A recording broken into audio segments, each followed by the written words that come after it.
உங்களுக்கு இன்னைக்கு இந்த இவங்க கிட்ட ரட்சிப்பை கொடுப்பாரு. அதை நின்று கொண்டு பாருங்க.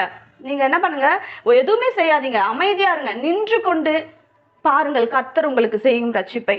அதே போல இன்னைக்கு நம்மளும் கர்த்தர் நமக்கு செய்கிற ரட்சிப்பை நின்று கொண்டு பார்க்கணும். கலங்கி கொண்டோ, புலம்பிக் கொண்டோ, கதறி கொண்டோ, முறுமுறுத்து கொண்டோ இருந்தோம்னா நம்ம வாழ்க்கையில அந்த பிரச்சனை நம்மளை இன்னும் அழுத்தி நம்மளை இன்னும் காயப்படுத்தும்.